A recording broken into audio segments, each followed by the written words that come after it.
কখনো কি ভেবেছেন মাত্র কয়েক লাখ মানুষের একটি ছোট্ট দ্বীপরাষ্ট্র কিভাবে ফুটবলের বিশ্বমঞ্চে বড় বড় শক্তিধর দলগুলোকে চমকে দিতে পারে? আফ্রিকার পশ্চিম উপকূল থেকে প্রায় ৬০০ কিলোমিটার দূরে আটলান্টিক মহাসাগরের বুকে ছড়িয়ে থাকা ছোট্ট দ্বীপরাষ্ট্র কেপ ভার্দে ঠিক এমনই এক বিস্ময়ের নাম। ২০২৬ বিশ্বকাপ বাছাই পর্বে শক্তিশালী দলগুলোর বিপক্ষে দারুণ পারফরমেন্স করে দেশটি আবারও বিশ্বজুড়ে আলোচনায় উঠে এসেছে। আয়তনে ছোট হলেও সাহস, পরিকল্পনা এবং উন্নয়নের গল্পে কেপ ভার্দে আজ অনেক বড় দেশের জন্য অনুপ্রেরণা।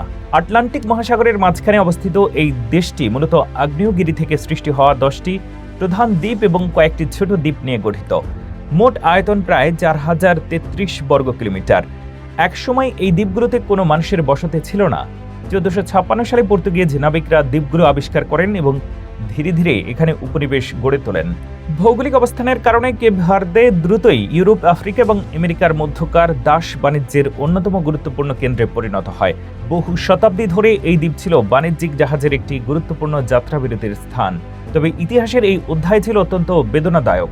দীর্ঘদিনের উপনিবেশ শাসনের পাশাপাশি তীব্র খরা, খাদ্য সংকট এবং পানির অভাব দেশটিকে বারবার বিপর্যস্ত করেছে।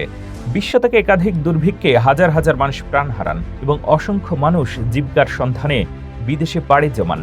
অবশেষে দীর্ঘ সংগ্রামের পর ১৯৭৫ সালে পর্তুগালের কাছ থেকে স্বাধীনতা অর্জন করে কেপ ভার্দে। স্বাধীনতার পর দেশটি ধীরে ধীরে রাজনৈতিক স্থিতিশীলতা, গণতন্ত্র এবং সুশাসনের মাধ্যমে আফ্রিকার অন্যতম সফল রাষ্ট্রে পরিণত হয়। কেপ ভার্দের সবচেয়ে বড় চ্যালেঞ্জ এখনও প্রাকৃতিক সম্পদের অভাব।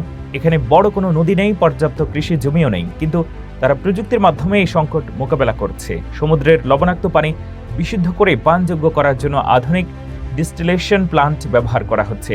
পাশাপাশি সৌরশক্তি এবং বায়ুশক্তির ব্যবহারও দ্রুত বৃদ্ধি পাচ্ছে। ফলে সীমিত সম্পদ নিয়েও দেশটি টেকসই উন্নয়নের দিকে এগিয়ে যাচ্ছে। দেশটির অর্থনীতির প্রধান ভিত্তি পর্যটন এবং প্রবাসী আয়। সামাজিক দিক থেকেও কেপ ভার্দে বেশ উন্নত। দেশটির প্রায় ৯০% মানুষ খ্রিস্টান ধর্মাবলম্বী। নারীরা শিক্ষা, চাকরি, ব্যবসা এবং রাজনীতিতে সক্রিয়ভাবে অংশগ্রহণ করেন। নারী পুরুষের সামাজিক অংশগ্রহণ তুলনামূলকভাবে ভারসাম্যপূর্ণ। আফ্রিকার অন্যতম নিরাপদ এবং শান্তিপূর্ণ দেশ হিসেবেও কেপ ভার্দে আন্তর্জাতিকভাবে পরিচিত। ফুটবলের ক্ষেত্রেও দেশটির উত্থান সত্যি বিস্ময়কর। সীমিত জনসংখ্যা, সম্পদ থাকা সত্ত্বেও দক্ষ পরিকল্পনা, শক্তিশালী যুব উন্নয়ন কর্মসূচি এবং ইউরোপ ভিত্তিক খেলোয়াড়দের অভিজ্ঞতা কাজে লাগিয়ে কেপ ভার্দে আজ আন্তর্জাতিক ফুটবলে নিজেদের শক্ত অবস্থান তৈরি করেছে। বড় বড় দলের বিপক্ষে তাদের আত্মবিশ্বাসী পারফরম্যান্স বিশ্ববাসীর নজর কেড়েছে। বাংলাদেশিদের জন্য কেপ ভার্দেতে সীমিত পরিসরে পর্যটন, হোটেল, রেস্তোরাঁ এবং সেবা খাতে কাজের সুযোগ রয়েছে। তবে সেখানে যাওয়ার আগে অবশ্যই বৈধ ভিসা, চাকরির সত্যতা এবং স্থানীয় আইন সম্পর্কে ভালোভাবে যাচাই করা জরুরি।